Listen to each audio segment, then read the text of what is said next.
가장 믿었던 사람에게 속는다면 당신은 어떤 선택을 하시겠습니까? 한평생 가족만을 위해 살아온 한 남자가 마주하게 된 처절한 배신.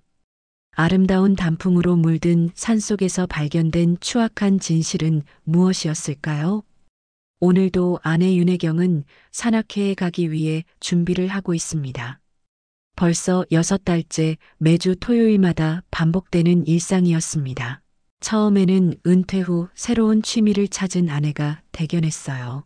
30년 공직 생활을 마치고 집에만 있던 도연에게 아내의 활기찬 모습은 신선한 자극이기도 했습니다.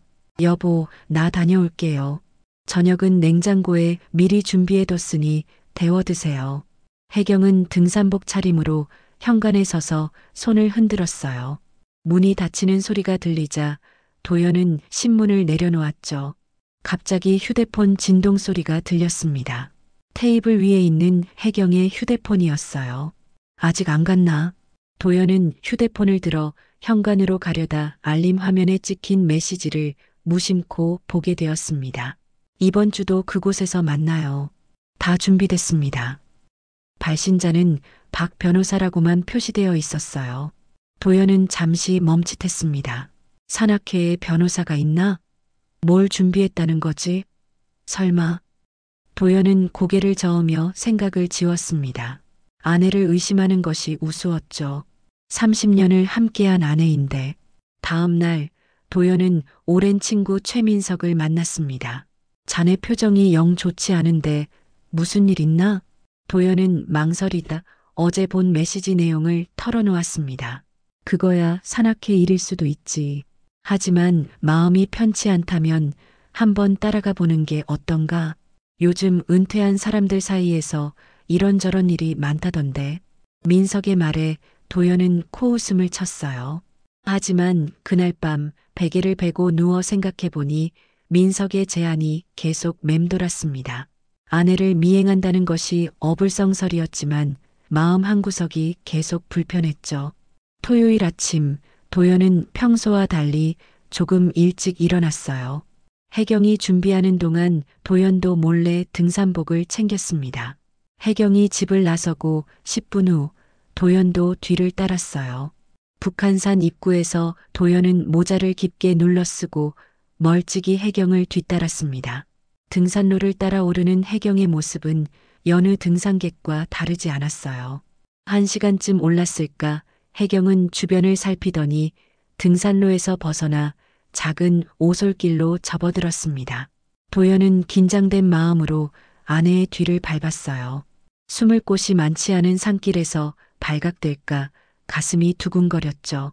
그러다 갑자기 혜경의 모습이 보이지 않았습니다. 도연은 당황해 주변을 둘러보았어요. 분명 앞서가던 혜경이 순간 사라진 것 같았습니다. 숨을 고르며 조심스럽게 앞으로 나아가던 도연은 작은 쉼터 같은 공간에서 혜경을 발견했어요. 그런데 혜경은 혼자가 아니었습니다. 깔끔한 정장 차림의 남자와 마주 앉아 서류를 보고 있었죠. 도연은 나무 뒤에 숨어 둘의 모습을 지켜보았습니다. 혜경이 서류에 서명하는 모습이 보였어요. 도연의 가슴이 철렁 내려앉았습니다. 도연은 떨리는 손으로 스마트폰을 꺼내 둘의 모습을 몰래 사진으로 담았어요. 정장 차림의 남자는 서류를 가방에 넣고 일어섰습니다. 남자는 오솔길을 통해 다른 방향으로 사라졌고 혜경은 다시 등산로로 돌아갔습니다. 도연은 남자를 따라가기로 결심했어요. 조심스럽게 발걸음을 옮기며 남자의 뒤를 밟았습니다. 남자는 산 아래쪽에 주차된 검은색 벤치에 올라탔어요. 도연은 재빨리 차량 번호를 메모했습니다. 그리고 산에서 내려와 택시를 타고 집으로 돌아왔죠. 집에 돌아온 도연은 인터넷 검색을 시작했습니다. 도연은 알아낸 차량 번호와 연락처를 이용해 박재우라는 이름을 찾아냈습니다. 그는 부동산 컨설턴트이자 이혼 전문 변호사였어요. 도연은 식은땀이 흘렀습니다. 이혼 전문 변호사라니. 설마 혜경이. 도연은 머리를 흔들며 나쁜 생각을 지웠어요. 하지만 의심은 이미 시작되었습니다. 혜경이 평소와 다름없이 집에 돌아왔을 때 도연은 아무 일 없었던 것처럼 행동했어요. 산행은 어땠어? 좋았어요. 날씨도 좋고 단풍도 참 예뻤어요. 혜경은 평소와 다름없이 대답했지만 도연의 귀에는 모든 말이 거짓으로 들렸습니다. 그날 밤 혜경이 잠든 후 도연은 그녀의 가방을 살펴보았어요. 수첩 한 권이 나왔습니다. 페이지를 넘기자 공동명의 해지, 단독명의 전환, 후견인 신청 같은 메모들이 눈에 띄었어요. 도연의 심장이 빠르게 뛰었습니다. 다음 날 도연은 혜경이 마트에 간 사이 집안을 뒤지기 시작했습니다. 혜경의 서랍 깊숙한 곳에서 병원 진단서 사본을 발견했어요. 도연의 이름으로 된 치매 초기 증상 진단서였습니다. 도연은 어이가 없었어요. 자신은 한 번도 그런 진단을 받은 적이 없었습니다. 아내가 자신을 속이고 있다는 사실이 점점 명확해졌습니다. 하지만 왜 30년을 함께 산 부부였는데 도연은 냉정을 되찾기로 했어요. 감정적으로 대응하면 모든 것을 망칠 수 있었습니다. 조심스럽게 계획을 세웠어요. 우선 같은 병원을 방문해 자신의 건강 상태를 정확히 확인받기로 했습니다. 그리고 박재호라는 변호사에 대해 더 조사하기로 했죠. 도연은 친구 민석에게 연락했어요. 자네 아는 변호사 없나? 급히 상담할 일이 생겼네. 민석은 잠시 의아해하더니 곧 믿을 만한 변호사를 소개해 주었습니다. 김성우라는 40대 후반의 변호사였어요. 도연은 바로 약속을 잡았습니다. 다음 날 도연은 김성우 변호사 사무실을 찾았어요. 모든 상황을 설명하자 김성우는 심각한 표정으로 고개를 끄덕였습니다. 정말 안타까운 상황이네요. 하지만 너무 서두르지 마세요. 확실한 증거를 모아야 합니다. 우선 진단서부터 확인해 봅시다. 도연은 김성우의 조언에 따라 차분히 행동하기로 했어요. 가장 먼저 병원을 찾아가 자신의 진료 기록을 요청했습니다. 놀랍게도 치매 진단 기록은 없었어요. 도연은 확신했습니다. 혜경이 가지고 있던 진단서는 위조된 것이었습니다. 김성우 변호사의 사무실에 다시 찾아간 도연은 병원에서 발급받은 건강진단서를 내밀었습니다. 진단서에는 도연이 건강하며 어떠한 치매 증상도 없다는 내용이 적혀 있었어요. 이건 명백한 문서 위조죠. 하지만 아직 부족합니다. 부인께서 어떤 계획을 갖고 이런 일을 벌이는지 더 알아봐야 해요. 도연은 깊이 생각에 잠겼습니다. 혜경의 수첩에서 본 후견인 신청이라는 단어가 떠올랐죠. 혹시 후견인 제도에 대해 아시나요? 배우자가 치매와 같은 정신적 질환으로 판단 능력이 떨어진다면 법원에 후견인 지정을 신청할 수 있습니다. 그리고 후견인이 되면 재산 처분 권한을 가지게 되는 거죠? 도연이 말을 끊었어요. 김성우는 고개를 끄덕였습니다. 그렇습니다. 만약 부인께서 선생님을 치매 환자로 위장해 후견인이 된다면 선생님의 동의 없이도 재산을 처분할 수 있게 됩니다. 도연의 얼굴이 창백해졌어요. 수십 년간 모은 재산, 특히 은퇴 후 투자해둔 아파트 2채가 생각났습니다. 모두 부부 공동 명의였죠. 명의를 혜경 단독으로 바꾸고 자신은 치매 환자로 만들어 후견인 신청을 하려는 계획이었어요. 어떻게 해야 할까요? 우선 증거를 더 모아야 합니다. 그리고 재산 보호를 위한 조치도 필요하고요.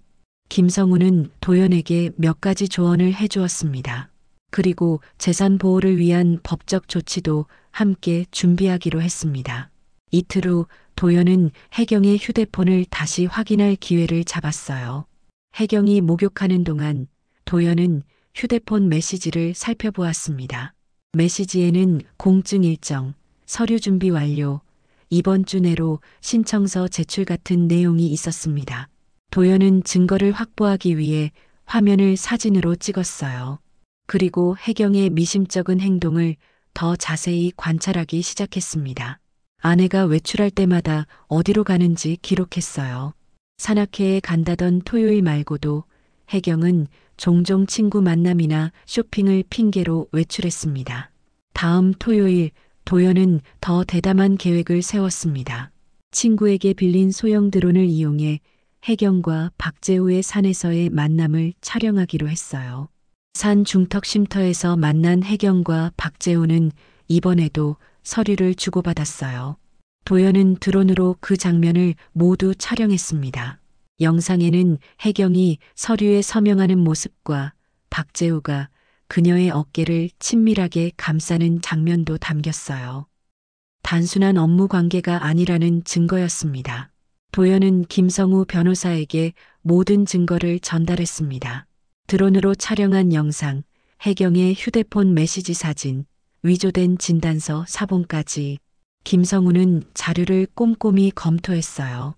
이제 충분한 증거가 모였네요. 부인께서 후견인 신청을 하기 전에 우리가 먼저 움직여야 합니다. 김성우는 가정 내 재산 보호 가처분 신청을 제안했습니다. 이는 재산 처분을 일시적으로 금지시키는 법적 조치였어요. 도연은 고개를 끄덕였습니다. 이제 혜경의 계획보다 한 발 앞서 행동할 때였죠. 하지만 변호사님, 왜 아내가 이런 짓을 하는지 이해가 안 됩니다. 우리는 30년을 함께 살았는데. 도연의 목소리가 떨렸어요. 김성우는 잠시 침묵했다가 조용히 말했습니다. 사람의 마음은 복잡합니다. 때로는 가장 가까운 사람이 가장 큰 상처를 주기도 하죠. 우리는 지금 선생님의 권리를 지키는데 집중해야 합니다. 도연은 집으로 돌아와 평소처럼 행동했습니다. 혜경은 아무것도 모르는 듯 했어요. 오히려 요즘 들어 더 다정하게 도연을 대했습니다. 밥상도 더 정성스럽게 차려주고 건강관리도 꼼꼼히 챙겨주었어요. 그 모든 행동이 이제는 가식으로 느껴졌습니다. 이틀 후 도연은 법원에서 온 통지서를 받았어요. 혜경이 성년 후견인 지정 신청을 했다는 내용이었습니다. 신청서에는 도연이 치매 초기 증상으로 재산관리 능력이 떨어진다는 내용과 위조된 진단서가 첨부되어 있었어요. 도연은 놀라지 않았습니다. 오히려 차분히 김성우에게 연락해 대응 계획을 세웠습니다. 그리고 혜경에게는 아무것도 모르는 척 평소와 같이 행동했어요. 저녁 식사 시간, 혜경은 평소보다 더 좋은 반찬을 준비했습니다. 와인까지 꺼내며 분위기를 띄웠어요. 여보, 요즘 많이 피곤해 보여요. 다음 주에 병원 가서 검진 한번 받아보는 게 어때요? 혜경의 목소리는 걱정스러워 보였지만 도연은 그 눈빛에서 계산된 의도를 읽을 수 있었습니다. 그는 순순히 고개를 끄덕였어요. 그래, 내 말이 맞는 것 같아. 요즘 가끔 물건 둔 곳도 잊어버리고. 도연은 연기했습니다. 실제로는 어느 때보다도 머리가 명석했어요. 혜경은 흡족한 표정으로 미소 지었습니다. 다음 날 아침 혜경이 잠시 외출한 사이 도연은 집안에 작은 녹음기를 몇 개 설치했어요. 이제 혜경과 박재우의 대화가 집에서 이루어진다면 그것도 증거가 될 수 있었죠. 그리고 그날 오후 정확히 도연의 예상대로 박재우가 집을 방문했습니다. 도연은 친구를 만나러 간다며 일부러 외출한 상태였어요. 그러나 실제로는 주차장에서 대기하고 있었죠. 박재우가 떠난 뒤 도연은 집으로 돌아와 녹음기를 확인했습니다. 녹음된 대화는 충격적이었습니다. 법원의 후견인 심사 과정에서 도연의 치매 증상을 어떻게 부각시킬지, 재산을 어떻게 처분할지까지 이야기했습니다. 모든 것이 계획대로 진행되고 있어요. 남편은 정말 아무것도 모르는 것 같아요. 혜경의 목소리에는 자신감이 넘쳤습니다. 도연은 가슴이 무너지는 느낌이었어요. 30년을 함께한 아내의 배신이 이렇게 철저할 줄이야. 심사 과정에서 혹시 의심을 살 수 있으니 평소에도 그가 혼란스러워하는 모습을 기록해 두세요. 스마트폰으로 몰래 영상을 찍어두는 것도 좋겠어요. 도연은 분노를 사기며 녹음 내용을 여러 번 들었어요. 그리고 김성우에게 바로 전달했습니다. 김성우는 이 녹음 내용이 결정적인 증거가 될 수 있다고 판단했어요. 이제 정면 대결의 시간이 다가오고 있었습니다. 도연은 여전히 아무것도 모르는 척 연기했어요. 혜경은 날이 갈수록 다정한 아내 역할에 열중했습니다. 도연은 혜경의 위선적인 행동에 마음이 더 아팠습니다. 일주일 후 법원에서 심리 일정이 잡혔다는 통지가 왔어요. 혜경의 후견인 신청에 대한 심사 날짜였습니다. 도연은 그날을 위해 모든 준비를 마쳤어요. 김성우와 함께 위조된 진단서의 진위 여부를 밝히기 위한 의료 전문가도 섭외했습니다. 심리 당일 혜경은 도연에게 함께 가자고 했어요. 마치 일상적인 일처럼 자연스럽게 말했습니다. 여보, 오늘 법원에 갈 일이 있어요. 건강검진 결과에 대한 상담이 있다고 하네요. 도연은 아내의 거짓말에 놀라지 않고 순순히 따라 나섰습니다. 법원에 도착하자 김성우가 이미 대기하고 있었어요. 혜경은 당황한 기색이 역력했습니다. 이분은 누구세요? 아, 내 변호사야. 김성우 변호사님이셔. 도연이 담담하게 대답했습니다. 혜경의 얼굴이 창백해졌어요. 더 놀라운 일은 법정에 들어가서 일어났습니다. 박재우가 혜경의 변호사로 자리하고 있었어요. 서로 모르는 척했지만 이미 모든 것은 드러난 상태였습니다. 재판장은 먼저 혜경 측의 주장을 들었어요. 박재우는 도연의 치매 증상과 재산 관리 능력 부족을 강조했습니다. 그리고 혜경이 얼마나 헌신적으로 남편을 돌보는지 역설했어요. 도연의 차례가 되었습니다. 김성우는 차분하게 모든 증거를 제시했어요. 위조된 진단서와 실제 건강진단서의 비교, 혜경과 박재우의 만남을 담은 드론 영상, 녹음된 대화 내용까지. 법정은 순식간에 긴장된 분위기로 바뀌었습니다. 이 모든 증거는 피신청인 정도연 씨가 치매 증상이 없음을 명백히 보여줍니다. 오히려 신청인 윤혜경 씨가 허위 진단서를 작성하여 후견인 지정을 시도한 것이 명백합니다. 혜경은 얼굴이 하얗게 질려 자리에 앉아 있었습니다. 박재우는 당황한 기색이 역력했어요. 법원 심리는 예상보다 빨리 끝났습니다. 재판장은 혜경의 후견인 신청을 기각하고 위조 문서 제출에 대한 조사가 필요하다는 의견을 냈어요. 법정을 나서는 동안 도연과 혜경은 침묵을 지켰습니다. 집으로 돌아오는 차 안에서도 아무 말이 없었어요. 도연은 창밖을 바라보며 생각에 잠겼습니다. 30년 부부 생활이 이렇게 끝나게 될 줄이야. 집에 도착하자 혜경이 먼저 입을 열었어요. 말할 기회를 줄 수 있을까요? 도연은 묵묵히 소파에 앉았습니다. 혜경은 눈물을 글썽이며 이야기를 시작했어요. 처음부터 계획한 일은 아니었어요. 박재우를 만난 건 우연이었죠. 친구 소개로 부동산 상담을 받게 되었는데 그가 우리 상황에 관심을 보였어요. 도연은 아내의 변명을 묵묵히 들었습니다. 박재우가 먼저 제안했어요. 당신이 치매 진단을 받으면 재산 관리가 더 수월해질 거라고. 처음에는 거절했지만 그가 계속 설득했죠. 당신은 은퇴 후 무기력해 보였고 우리 재산이 제대로 관리되지 않는 것 같았어요. 도연은 고개를 저었습니다. 그 말이 진실일 리 없었죠. 은퇴 후에도 도연은 투자에 신경 써왔고 오히려 재산이 늘어난 상태였습니다. 거짓말은 그만해요. 녹음 내용 모두 들었습니다. 당신과 박재우가 어떻게 계획을 세웠는지, 내 재산을 어떻게 가로챌 생각이었는지 모두요. 도연의 목소리는 차갑게 가라앉았어요. 혜경은 더 이상 변명할 수 없다는 듯 고개를 떨구었습니다. 미안해요. 정말 미안해요. 내가 어떻게 이런 생각을 했는지. 박재우가 너무 그럴듯하게 말해서 도연은 손을 들어 혜경의 말을 막았어요. 이제 와서 박재우 탓을 해봤자 소용없습니다. 모든 결정은 당신이 한 거예요. 30년을 함께 살았는데 어떻게 나를 그렇게 배신할 수 있었죠? 도연의 눈에 눈물이 맺혔습니다. 분노보다는 깊은 상실감이 그를 덮쳤어요. 혜경은 아무 말도 하지 못했습니다. 그날 밤 도연은 손님방에서 따로 잠을 청했어요. 생각이 너무 많아 잠을 이룰 수 없었습니다. 다음 날 아침 도연은 김성우에게 연락했어요. 이혼 절차에 대해 상담하기 위해서였습니다. 법적으로는 유리한 위치에 있습니다. 부인의 문서 위조와 사기 시도가 인정된다면 재산 분할에서도 선생님께 더 유리할 겁니다. 재산보다는 배신감이 더 컸습니다. 그럼에도 불구하고 앞으로의 삶을 위해 재산 문제는 중요했죠. 집으로 돌아온 도연은 거실에서 짐을 싸고 있는 혜경을 발견했습니다. 그녀는 조용히 옷가지를 가방에 넣고 있었어요. 어디 가려고요? 잠시 언니 집에 있으려고요. 당신이 날 볼 때마다 괴로울 테니까.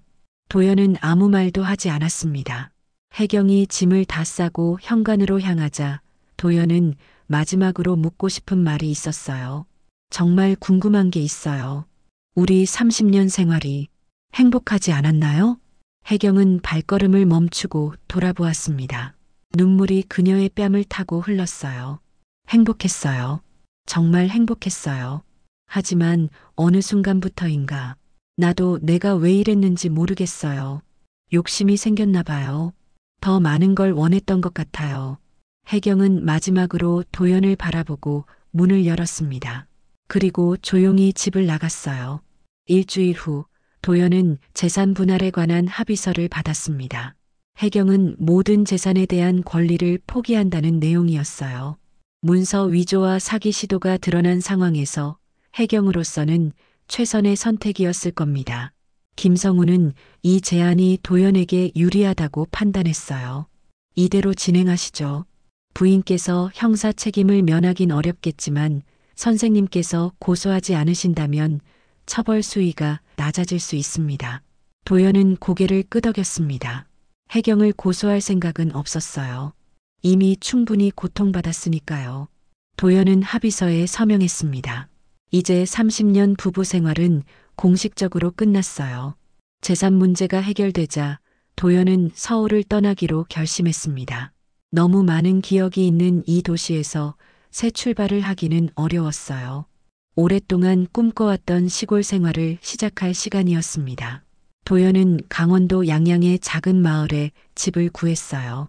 바다가 보이는 조용한 곳이었습니다. 두 채의 아파트를 팔아 얻은 돈으로 시골집과 작은 목공 공방을 마련했습니다. 이사를 준비하는 동안 도연은 혜경에게서 한 통의 편지를 받았어요. 편지는 짧았습니다. 30년 동안 고마웠습니다.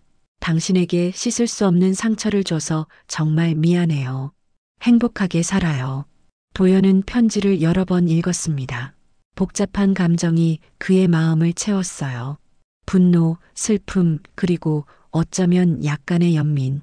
하지만 이제 앞으로 나아갈 때였습니다. 젊은 시절부터 관심 있었던 목공예를 본격적으로 배우기 시작했습니다. 나무를 깎고 다듬는 작업은 그에게 치유가 되었어요. 상처받은 마음이 조금씩 회복되는 느낌이었습니다. 마을 사람들은 도연을 따뜻하게 받아주었어요. 시간이 흐르면서 도연의 목공 실력은 점점 늘었어요. 이제는 마을 사람들의 주문도 받기 시작했습니다. 간단한 가구부터 정교한 소품까지 도연의 손길이 닿은 작품들은 모두 사랑받았어요. 도연은 자신만의 일상을 만들어갔습니다. 어느 가을날 도연은 혼자 산에 올랐습니다. 단풍이 절정인 시기였어요. 도연은 가장 전망 좋은 곳에 자리를 잡고 앉았어요. 카메라를 꺼내 단풍 사진을 찍기 시작했습니다. 셔터를 누르며 도연은 지난 1년을 돌아보았어요. 아내의 배신으로 시작된 고통스러운 시간이었지만 이제는 어느 정도 평온을 찾았습니다. 서울에서의 삶, 혜경과의 30년은 이제 먼 기억처럼 느껴졌어요. 어떻게 찍으시나요? 낯선 목소리에 도연은 고개를 들었습니다. 50대 초반으로 보이는 여성이 그를 바라보고 있었어요. 등산복 차림이었지만 세련된 느낌이 묻어났습니다. 그냥 단풍이 예뻐서요. 취미로 사진을 찍습니다. 도연이 대답했습니다. 여성은 미소 지었어요. 정말 아름다운 곳이죠. 저도 이 계절에 이 산이 제일 좋아요. 여성은 자신을 손미경이라고 소개했습니다. 서울에서 화가로 활동하다가 1년 전 양양으로 이사 왔다고 했어요. 저도 서울에서 왔어요. 정도연이라고 합니다. 두 사람은 산에서 내려오며 이야기를 나눴어요. 공통점이 많았습니다. 둘 다 도시 생활에 지쳐 시골로 왔고 예술 활동을 하고 있었죠. 손미경은 마을에서 어린이들에게 미술을 가르치고 있다고 했어요. 산에서 내려와 헤어지기 전 손미경은 도연에게 자신의 전시회에 초대한다고 했어요. 다음 주 마을 문화센터에서 열린다고 했습니다. 꼭 와주세요.